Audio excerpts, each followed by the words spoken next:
Gravando. Isso mesmo. Então, 2 Tessalonicenses, capítulo 2, de 33, ou melhor, de 13 a 17.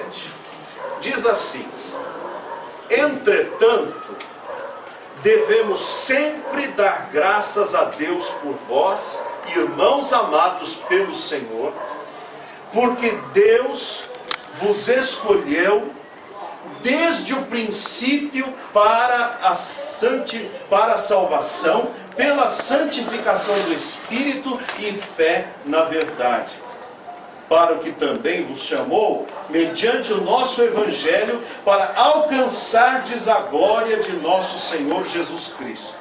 Assim, pois, irmãos, permanecei firmes e guardai as tradições que vos foram ensinadas, seja por palavra, seja por epístola nossa. Ora, nosso Senhor Jesus Cristo mesmo, e Deus, o nosso Pai, que nos amou e nos deu eterna consolação e boa esperança pela graça, consolem o vosso coração e vos confirmem em toda boa obra e boa palavra.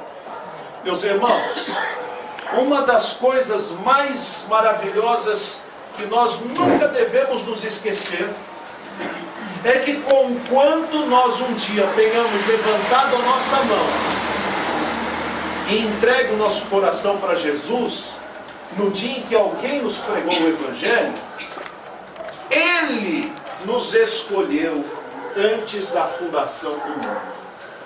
Que coisa preciosa! O que é que Deus viu de bom em você ou em mim para nos escolher para a salvação? O que é que Ele viu de precioso para poder trazer até nós a boa notícia de que não fostes vós que me escolhestes a mim, eu, porém, vos escolhi a vós outros e vos nomeei. Eu não tenho nada de bom que possa ter motivado o Senhor a me escolher. Nada. Eu sou um miserável pecador. A Bíblia diz que as minhas melhores obras são como trapo de imundícia. Ou seja, nada de bom há em mim que possa ganhar o amor e a graça do meu Senhor. Mas a verdade é que Ele nos amou. Diz o versículo que todos sabemos de cor, João 3,16. Porque Deus amou ao mundo de tal maneira que deu o seu Filho unigênito, para que todo aquele que nele crê não pereça, mas tenha a vida eterna. Ele nos amou, e em especial amou aqueles que têm um coração que se quebranta e que se entrega a Jesus. O Senhor amou você e o escolheu. É como se acontecesse um fenômeno no momento da nossa conversão. Vocês se lembram daquela bailarina de caixinhas de música? Que ela fica bailando, né? Você dá a corda e ela fica bailando. O que faz ela bailar daquele jeito?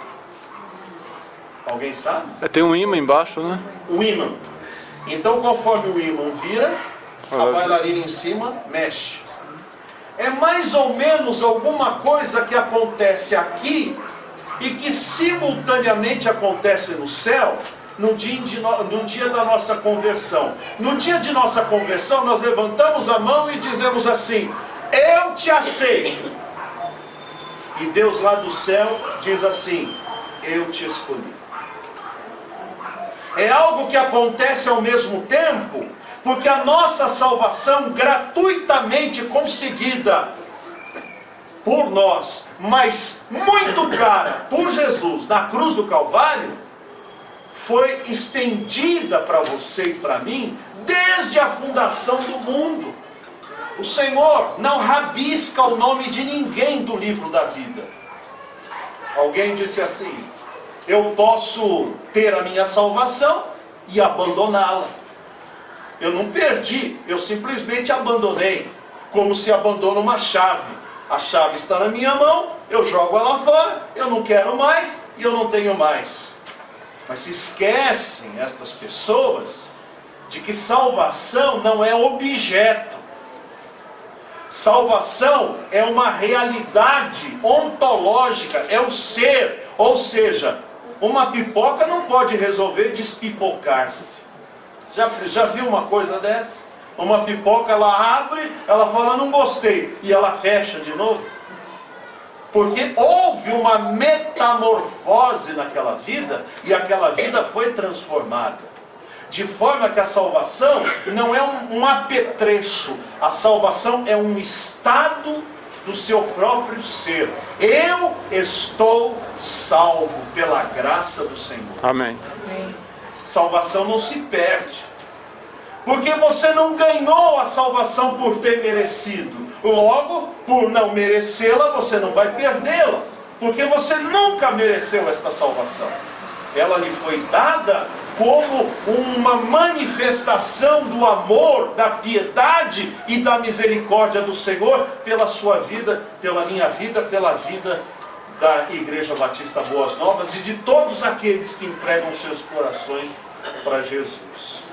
A eleição é uma coisa muito preciosa. A doutrina da eleição.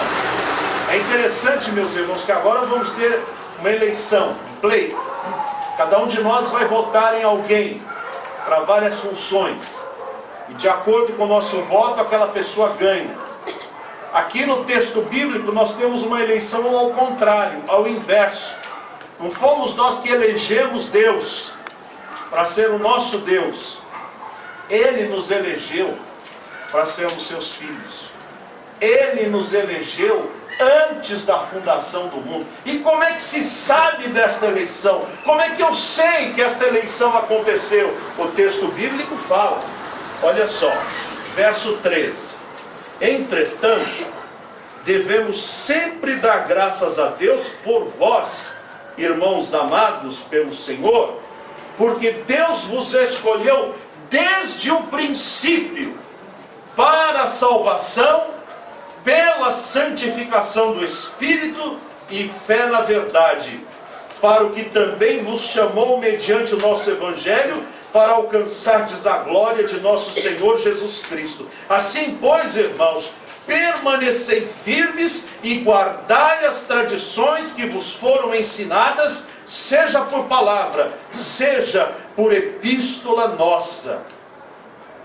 O apóstolo Paulo diz que quando nós somos eleitos do Senhor, nós temos a salvação da nossa alma, nós temos a santificação do Espírito, a santificação do Espírito. Quem é crente se santifica. Essa história de vivermos a vida como eu venho como estou e fico como estou. É assim o hino? Não, né? Porque quando eu venho até Jesus, Jesus muda a minha vida. Eu me santifico. Aquele que roubava não rouba mais. Aquele que mentia não mente mais. Aquele que furtava não furta mais. Aquele que se prostituía não se prostitui mais. Aí você diz, mas pastor, eu ainda erro. A Bíblia diz em 1 João capítulo 2, filhinhos, eu vos escrevo estas coisas para que não pequeis, mas se pecarmos, temos um advogado diante do Pai, é Jesus Cristo, o justo. Ele é a propiciação pelos nossos pecados. Então o crente não vive na prática do pecado, mas quando ele peca, o mesmo Espírito Santo fala ao coração dele e o traz novamente ao caminho certo, porque há um peso na consciência, há um mal-estar provocado pelo pecado, há uma sensação de o que é que eu estou fazendo aqui? Por que eu fiz isso? Por que eu disse isso? Porque eu pratiquei isso? Isso aqui não é o meu lugar, eu estou no lugar errado. Aquela mesma sensação que o filho pródigo sentiu quando estava no meio do chiqueiro de porcos. e ele queria comer daquela lavagem dos porcos, e ninguém lhe dava nada, e ele disse assim: vou voltar para a casa do meu pai. Lá as pessoas são tratadas como gente. Quando nós pecamos, mas somos do Senhor, há uma instabilidade emocional, existencial, racional dentro de nós. Não há paz no coração. O crente que é crente de verdade, na prática do pecado, ele fica desconfortável. E se ele se der bem, é porque não é salvo pelo Senhor. Então a questão não é perder a salvação. A questão é: quem vive na prática do pecado e está muito bem, é porque nunca teve. Porque quem tem, valoriza. Quem tem, vive para o Senhor. Como diz o apóstolo Paulo em outro trecho: não mais eu, mas Cristo vive em mim. E a vida que agora eu vivo, vivo-a na fé no Filho de Deus, que me amou e a si mesmo se entregou por mim. Então, quando nós somos realmente crentes, nós temos a salvação, temos a santificação do Espírito e a fé na verdade. Não cremos em qualquer besteira que nos falem por aí. Agora está uma moda de 40 dias de jejum e oração. Já ouviram falar dessa piada? 40 dias de jejum. Agora se faz jejum para tudo quanto é coisa, né? Os mentores disso estão gordos que nem umas baleias e dizem que jejuam o tempo inteiro. Não conseguem mentir fisicamente, fisionomicamente. Aonde é que está na palavra de Deus que se eu jejuar, a minha oração vai ser atendida, porque Deus vai ficar chantageado pelo meu jejum? Ou seja, se eu fizer uma oraçãozinha meia boca, né, uma oraçãozinha qualquer, a coisa não acontece. Mas se eu fizer uma caprichada com jejum, aí funciona. Meus irmãos, estamos virando foco, estamos voltando a ser novamente pessoas que creem em objetos, em rituais. Um jejum não aplaca a ira de Deus ou não quebranta o coração de Deus de jeito algum. Jesus inclusive disse assim: quando você jejuar, não toque trombeta para todo mundo saber. O seu jejum é você e Deus. Lave o seu rosto para que só Deus saiba que você está jejuando. E teu Pai, que vem em secreto, diz o Senhor Jesus, lá em Mateus capítulo 5, 6, te recompensará. Para que serve um jejum? Bem, para conquistar vitórias não é. Porque a minha oração diante de Deus, feita racionalmente diante de um Deus que entende a razão, pode muito bem servir sem jejum nenhum. Mas o jejum serve quando ele vem quebrantar a minha vida e vem fazer com que eu sinta toda a minha fragilidade e dizer: Senhor, só Tu és Deus. Eu não tenho forças, eu não tenho condições. Olha para o meu quebrantamento. É um quebrantamento meu diante de Deus, e não para conquistar bênçãos para os outros, ou para conquistar bênçãos que não vêm de outro jeito. Não, meus irmãos. A santificação no Espírito não é ficar sem comer. O jejum é uma prática pessoal e particular que ninguém tem que ficar tomando conhecimento, a menos que seja um envolvimento. Por exemplo, a nossa igreja tem algo para fazer, então ela vai marcar, como nós já o fizemos há anos atrás, o dia do aniversário da igreja era o dia de jejum e oração e cultos a cada 2 horas. Quem lembra disso que nós tivemos? Pois é, aí é um propósito desta igreja, localizado com um propósito, um objetivo público desta igreja. Mas não para eu fazer 40 dias, agora é festa, né? 40 dias aqui, 50 ali, 80 ali, 9 semanas ali. Vamos parar com essa numerologia. Porque nós devemos ter fé na verdade, não na mentira. Os pregadores de hoje em dia, meus irmãos, têm pregado qualquer coisa. Os irmãos devem se lembrar daquele pregador Malafaia, que muitos pastores batistas aplaudiam e convidavam para pregar no seu púlpito, mesmo cobrando fortunas para cada palavra que dizia. Agora, ele disse o seguinte: cate o seu aluguel ou a prestação da sua casa e mande para o programa que Deus vai ter que abençoar você. Ou seja, se você fizer isso, Deus não vai ter como sair dessa. Então o caixa é o programa dele. Você deu ali, computou no computador de Deus. Deve estar ligado direto, né, com o cielo, né? Já vai direto lá com o caixa de Deus. Isso é mentira. Não se conquista a graça de Deus com mentiras. E o crente fiel, ele pergunta: é assim que Deus diz?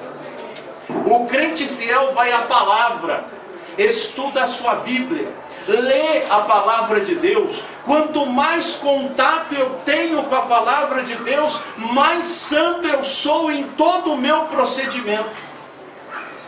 Irmãos, este mundo jaz no maligno. Se nós ficarmos sem contato com a palavra, nós de repente vamos nos acostumando a nos comportar como este mundo se comporta. Mas quando nós temos contato com a palavra, nós vamos aprendendo como perdoar, nós vamos aprendendo como conviver, nós vamos aprendendo como educar, nós vamos aprendendo como responder. O nosso aprendizado todos os dias, nós vamos ficando mais parecidos com o Senhor. Eu não esqueço de me lembrar, o irmão Sebastião Emerick, que ajudou a me criar no Evangelho, era um homem iletrado, era um homem que não tinha escola. Mas aquele homem, conquanto fosse alemão, descendência alemã, e conquanto fosse rude, quando aquele homem se levantava para dizer alguma coisa, a igreja fazia silêncio, porque sabia que daquela vida só podiam ver coisas boas. Ele tinha autoridade. Eu pergunto, qual é a nossa autoridade como crentes, depois de tanto tempo que já conhecemos o Evangelho? Temos alguma?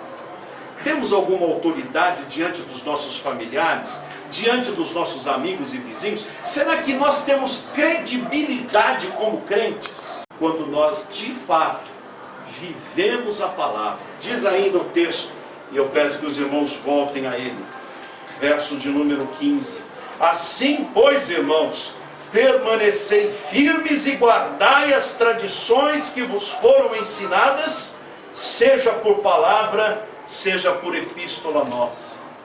Guardar tradições. Quais tradições? Aquelas que estão fundamentadas na palavra de Deus.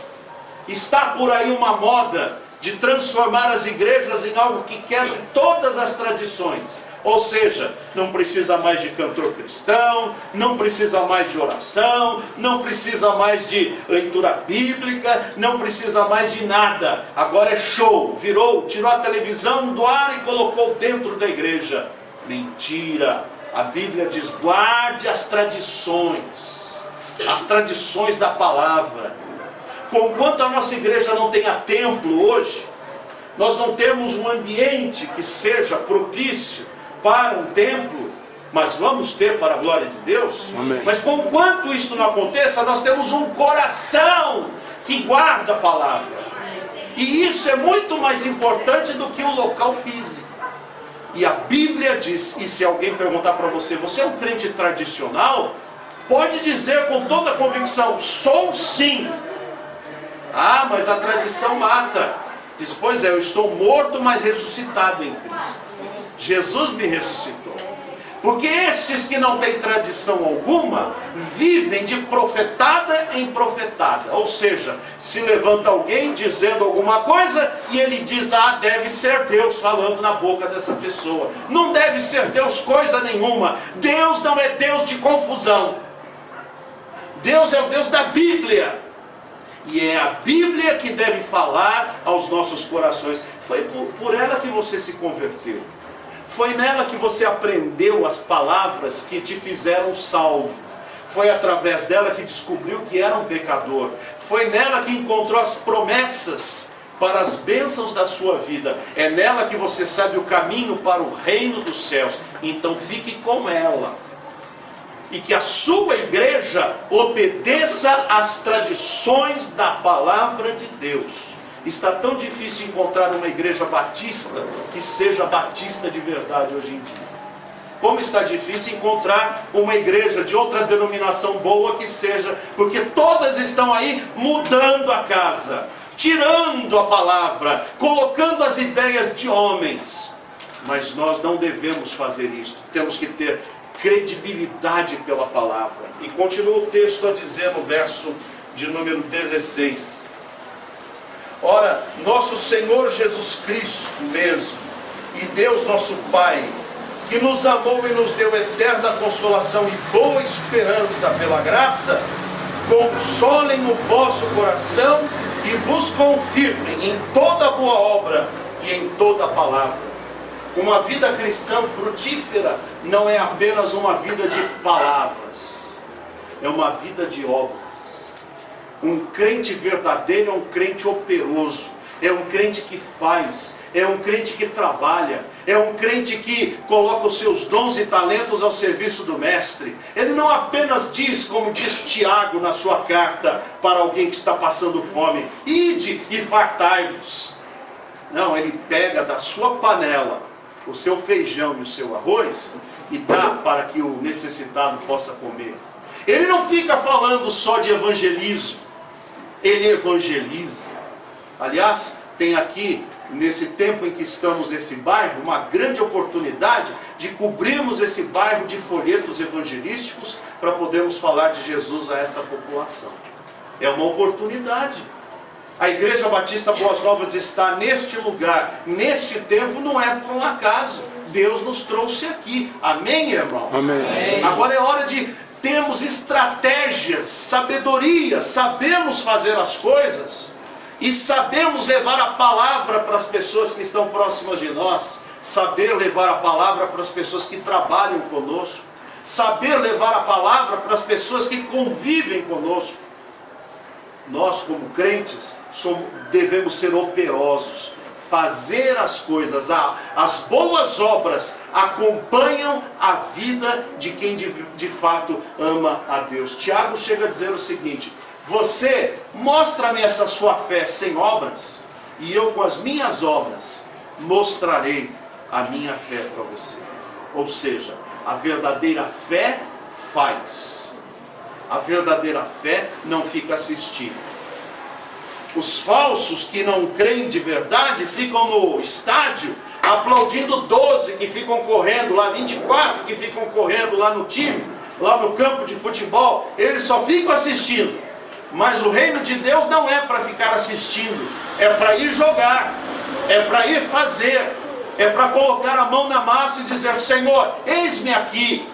O que queres que eu faça, Senhor? Eis as minhas mãos aqui, eis os meus pensamentos aqui, eis a minha agenda aqui, eis o meu tempo aqui. Eu estou colocando tudo ao teu dispor. Na escola, ser um instrumento de Deus para ganhar aqueles colegas. No bairro, ajudar aqueles que têm necessidade. A igreja existe para isso. Nós devemos ser operosos. E mesmo que não tenhamos templo hoje, nós temos gente, povo, e nós podemos ser luz do mundo e sal da terra. Amanhã, quando você voltar para o trabalho e quando voltar para a escola também, lembre-se, Deus fez de você um missionário. Deus fez de você um enviado. Eu não entro onde você entra, mas você entra. Então o Evangelho entra com você. Eu não estudo onde você estuda, mas você estuda. E aquelas pessoas passando pela sua vida, será que um dia elas vão estar diante de Deus e elas vão poder dizer: nunca me falaram de Cristo? Aí o Senhor vai perguntar para você: João, ele está dizendo que nunca falaram de Cristo. Ele não foi seu colega de faculdade, ou de escola, ou de trabalho? Foi. Você nunca falou do meu amor por ele? Ah, eu não tinha jeito, eu não tinha coragem. A vida dele eu vou requerer das suas mãos. Porque eu te dei tempo, chances para que você o evangelizasse. E você nunca falou de Cristo para ele. Vamos começar, irmãos, a valorizar a nossa salvação. Salvação que foi conquistada na cruz do Calvário. E salvação que nós vamos ver, em nome de Jesus, ainda este ano, muitas pessoas entregarem os seus corações para Cristo em nossa igreja. Nós vamos ver muita gente sendo transformada, mudada. Porque quando nós recebemos o Senhor na nossa vida, Ele muda a nossa vida. E aquele que não mudou é porque ainda não tem o Senhor no seu coração. Porque o Senhor transforma, metamorfoseia a nossa vida. Ele muda a consciência, muda as atitudes. E você passa a ser um crente. Você é crente quando acorda, quando toma café, quando pega a condução, quando vai trabalhar, quando almoça, quando vai para a faculdade, ou vai para a escola e quando vem para casa. Você é em todos os momentos um homem de Deus, uma mulher de Deus. Valorize isso. Dê valor a isso. Porque Deus vai com você, Jesus vai com você. A palavra de Deus diz: eis que estou convosco todos os dias. Isso me faz lembrar aquele bêbado lá em Paraisópolis, em Minas Gerais. Ele era um bêbado daquele de cair tudo quanto era canto. Mas ele dizia: olha, um dia eu vou entregar minha vida para Deus. Um dia eu vou entregar minha vida para Deus. E um dia estava bebendo, o pessoal rindo dele, lá no bar. Isso é fato, viu? Acontecido. E o rapaz, ele inclusive, ele estava lá bebendo e de repente ele olhou assim: ô Jesus, tudo bom, Jesus? Aceita um aí, Jesus? Não é para beber não? É para ir embora para casa? Então eu vou. Aí falou: ele está louco. Não, eu estou com Jesus aqui. Eu vou com Jesus. E foi cambaleando lá para casa dele. Aí quando ele chegou perto da casa dele: ô mulher, era bêbado de novo. Abre a porta aqui que eu trouxe um amigo. Aí ela abriu: que amigo? Jesus entra. Jesus entra. Aí Jesus fica sentadinho aqui. Eu vou sentar aqui também. Olha, traz um cafezinho para Jesus aí. Rapaz, você está louco? Não tem. Não, Jesus está aqui sim. Jesus disse que veio e veio para ficar. Eu estou bêbado, eu sei que eu estou bêbado, mas Jesus disse que vai morar no meu coração. E Jesus fica aí, viu? E ele, pumba, dormiu. Aí quando acordou, ele falou assim: não veio alguém comigo aqui? Aí você falou que Jesus tinha vindo com você? Ele falou: se eu disse que Jesus veio comigo, então agora eu quero que isso seja verdade. Dobrou os joelhos e disse: Senhor, eu aceito Cristo como meu Salvador. A partir de hoje, eu abandono essa cachaça. Hoje ele é um pastor. Hoje ele é um pastor. Ele já tem netos, lá da cidade de Paraisópolis, em Minas Gerais. Foi uma alucinação, diz que Jesus entrou com ele. Agora, fosse ou não fosse alucinação, depois ele fez ser verdade. Assim também, se Jesus está comigo em todo lugar por onde eu andar, não vou chamar o lugar onde eu estou de inferno. Porque aonde Jesus está é céu para mim. Amém. Porque Jesus é quem faz a diferença. Então, se o teu trabalho é muito pesado, leva Jesus para lá. Se a sua escola é muito ruim, leva Jesus para lá. Se a sua família é muito ruim, deixa Jesus lá dentro. Porque aonde eu vou, Jesus vai comigo. Aonde eu estou, Jesus está comigo. Que Deus nos abençoe. Amém.